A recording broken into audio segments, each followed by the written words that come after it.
To say that warfare remains in flux would be telling you something that you already know too well.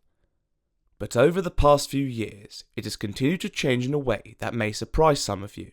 Warfare as you know it features tanks, guns, artillery, and jets.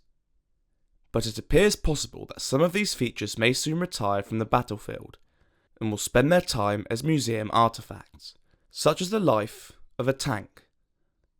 Something that for the past century has been an essential item for an army.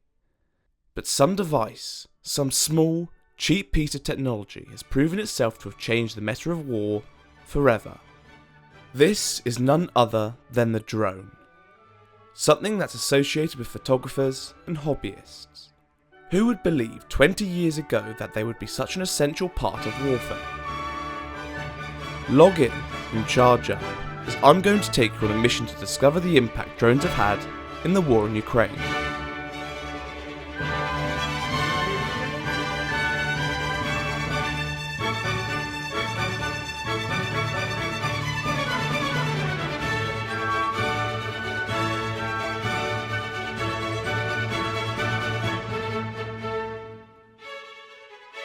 Ukraine as a nation has been in conflict with Russia since 2014, when Russia seized the navally significant region of Crimea and contested with Ukraine in the Donbass, an area of eastern Ukraine rich in primary resources. Sometime later, in 2022, the Russian armed forces gathered on Ukraine's borders and launched an assault, hoping to annex the entire country in a month. However, despite the Ukrainian armed forces being weaker with Soviet-era equipment, a stagnant army and a practically non-existent navy after most of it was captured in Crimea, Ukraine managed to weaponize the entire nation, motivating them all to fight the Russians. The war soon locked into a standstill, with marginal gains being made on both sides after Ukraine's counter-offensive in 2023. The flat fields of Ukraine were the lands that tracked vehicles were designed to be used on. Both sides used tanks and artillery to wipe out infantry before they even knew which direction they should be shooting in. The use of manned aircraft was far too risky, with jets being expensive and pilots hard to train. Both Russia and Ukraine remained hesitant to try them in battle. Ukraine, however, had a few machines that could give them an advantage. Years before the invasion, Ukraine made the decision to buy a handful of Bayraktar TB2 drones from Turkey for reconnaissance and military intelligence purposes. The drones were used for just that, until the Russian invasion, where they were fitted with missiles and tasked with destroying Russian tanks and armoured vehicles. Being only a sixth of the cost of an MQ-9 Reaper, the most adaptable and powerful drones of present, less affluent governments such as that of Ukraine can afford to get their money's worth. Despite a large number being claimed to have been shot down by the Russians, Ukraine continues to buy TB2s as they are affordable devices which can be remotely operated from control stations miles behind the front lines. Unfortunately, their large size and heavy payload makes them ideal targets for Russia, who have been going to expensive measures to destroy them. Now, they have been relegated to a reconnaissance and guiding role, just like the rest of the Ukrainian Air Force. The 3 years of the war have taught both Russians and Ukrainians that perhaps sometimes, in this instance, quantity is better than quality. Initially just a novelty used by photographers and in short reconnaissance roles, small, first-person view drones have transformed conflict forever. So much so, in fact, that if the war between Russia and Ukraine could be summarised by one item, it would be an FPV drone. It all started with the DJI Mavic, a Chinese-made drone initially intended for photography purposes. Initially, the Ukrainians used them as short-distance reconnaissance devices, as they required fewer operators and were much easier to deploy compared to the TB2. Eventually, the idea of using drones as munitions came to fruition. Soon the drones were packed with explosives and were sent into vehicles and soldiers, proving frighteningly effective. Despite their strengths, there are a couple of aspects the Ukrainians wished to change. Firstly, the dependence on China. DJI have a 66% monopoly on the FPV market, with many parts for other drones coming from China as well. The advantage of Chinese parts is that they are very cheap, but as most of you know, they are strongly tied with Russia, and boosting the economy of a country so close to your enemy is not exactly the wisest way to spend. This brings me to my second point: cost. Although the Chinese-sourced drones are affordable, Ukraine aims to produce 4 million a year, which of course will accumulate into a gargantuan sum. Therefore, the country is aimed to produce drones domestically, with workshops being set up in the sheds and basements of Ukraine. Because of this, Kamikaze FPV drones now cost around $300 to $1,000 to make.